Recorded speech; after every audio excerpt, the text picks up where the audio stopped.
on film? You're gonna film the video this? No, Yeah, Nancy, Okay. you're on, smile, you're on camera. All right. just read. You're just gonna stand You here. ready? Mhm. All right. Greetings, class of 53. It's so good to see all of you here today. Thank you for coming, and a special thanks to Pat and Sharon for helping organizing this event. Out of our class of 60, we have lost a little over half of our members. Sharon will, she did share with you this noon, right, the memorial list? Yeah. And somehow tonight, I feel their presence, along with teachers and family members who supported us through those school years. I really do. Pat, Sharon, and I began first grade at Central School 82 years ago, along with many of you here tonight. I moved to West School for my second grade year. I know many of the class attended West, North, or country schools. This past weekend, Frank and I were cleaning out the cabinets where we keep our family's scrapbooks, and guess what I found? My diary from 1953. It was meant to be. It was weird that it would appear right before my class reunion. I'll tell you a little bit. I don't think I had read it since the 50s. No kidding. I wrote about the winter band concert, about practices and production of our senior class play, Fog Island, remember? Oh. And the senior prom, the theme was Neptune's Nook, baccalaureate, and finally, the big day, graduation. As I read through my entries that year, I'm amazed at the simpler time we lived in, before pandemics, guns in schools, social media, and vicious political strife. Prices in 1953 tell the same story, but not only of simpler, but better fiscal times.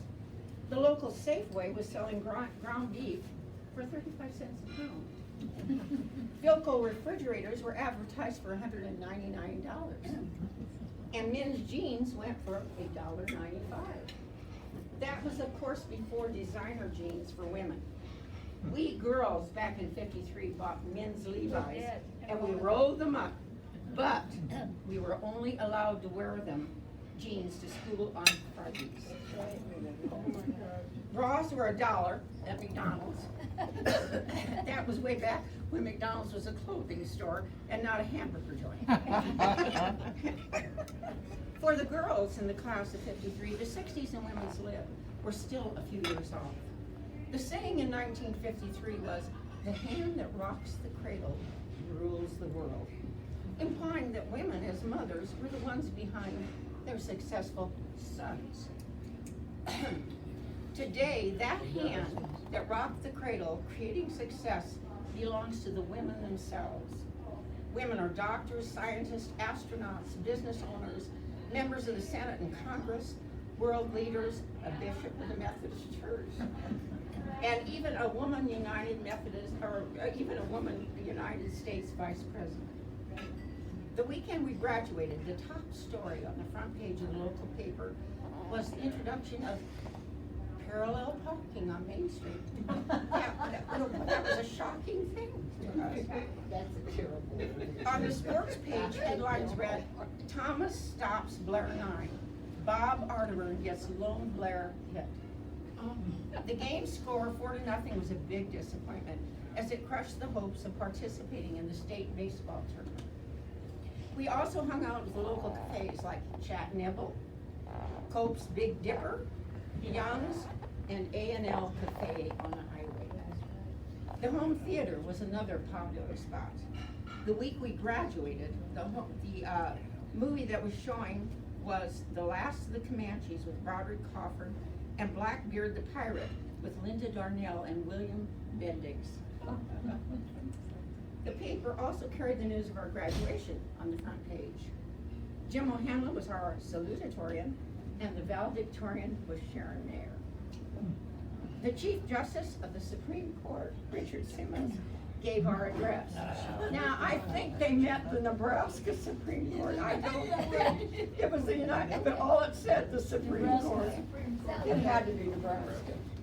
Anyway, Bill Engel was a class president, and Red Hancock was our vice president. We've lost track of Bill. The last known address for him was in North Carolina, but it's great to have Red with us here tonight, all the way from Oklahoma. Don't know why. On the world and national level, Elizabeth was crowned Queen of England the year we graduated. Wow, yes. Ethel and Julius Rosenberg were executed for espionage.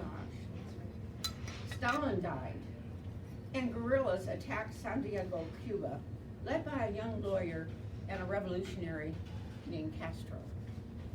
Television's favorite family was not the Simpsons, but the wholesome Nelsons. Ozzie, Harriet, Ricky, and David. Yes, it was a simpler time, but even then we were beginning to feel the stirrings of the society we live in today. Remember, the king of rock and roll, Elvis, graduated the same year we did, Wow. 1953. Teenagers and music would never be the same. Finally, I want to leave you with our class motto: help thyself, and God will help thee. Now, I'm not sure about that theology, but it's still good advice. Yeah. Okay. Thank you.